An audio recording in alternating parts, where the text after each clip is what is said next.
പഴുത്ത മാങ്ങ അങ്ങനെ തൊലി കളഞ്ഞിട്ടിട്ട് ഇച്ചിരി വെള്ളം ഒഴിച്ചിട്ട് ഒന്ന് തിളപ്പിക്കും. ഒന്ന് നന്നായിട്ടൊന്ന് തിളയ്ക്കുമ്പോൾ ഒരു ചെറിയ വേവ് പോലെ അതിനകത്ത് വരും. അതിനകത്തേക്ക് നല്ലപോലെ ശർക്കരപ്പാനി അങ്ങോട്ട് ഒഴിക്കും. ശർക്കരപ്പാനിയും ഈ മാങ്ങയും കൂടി ഇങ്ങനെ വഴണ്ട പോലെ ഇങ്ങനെ വഴറ്റി ഇങ്ങനെ എടുക്കണം. എന്നിട്ട് അതിൽ കുറച്ച് നെയ്യ് ഒഴിക്കണം. അപ്പോൾ ആ നെയ്യിൻ്റെ മണം അതിലോട്ട് അങ്ങോട്ട് പിടിക്കും. എന്നിട്ട് അതിലേക്ക് വേണം നമ്മൾ കുറച്ച് തേങ്ങ, ഒരു പിടി തേങ്ങ, 4 മാങ്ങയുള്ളെങ്കിൽ ഒരു പിടി തേങ്ങ, കുറച്ച് തൈര്, കുറച്ച് മഞ്ഞൾപ്പൊടി, കുറച്ച് മുളക് പൊടി, ഇത്രയും മാത്രം. ചുമ്മാ ഉള്ളി ഇഞ്ചി ഒന്നും കൊണ്ടിടരുത്. ഇത്രയേ ഉള്ളൂ. കഴിഞ്ഞ കോമ്പിനേഷൻ. ഇത് നന്നായിട്ട് അരയ്ക്കുക. കല്ലിൽ അരയ്ക്കുകയാണെങ്കിൽ നല്ല വെണ്ണ മാതിരി അരച്ചെടുക്കണം. ഈ മാമ്പഴത്തിന്റെ ഈ കുറുക്കി വെച്ചിട്ടില്ല അതിനകത്തോട്ട് ഒഴിക്കുക.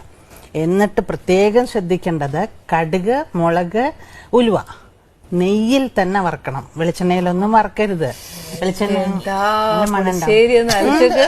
വെളിച്ചെണ്ണയിലൊക്കെ വറുത്ത സാധാരണ പുളിശ്ശേരിയായി പോവും. ഇവിടെ ഇങ്ങനെ ഒഴിച്ചാൽ അവിടെ എത്തണം. അങ്ങനെയൊന്നും അല്ല പുളിശ്ശേരി വേണ്ടത്. നല്ല കുറുക്കുകാളം പോലെ ഇരിക്കണം. കുറുകിയ പോലെ ഇരിക്കും. ഒരു പാത്രത്തിൽ ഇങ്ങനെ കുറുകിയ പോലെ. എന്നുവെച്ചാൽ കട്ടിക്ക് അങ്ങനെ പുഴുക്ക് പോലെ ആക്കരുത്. ഒത്തിരി ലൂസായിട്ട്.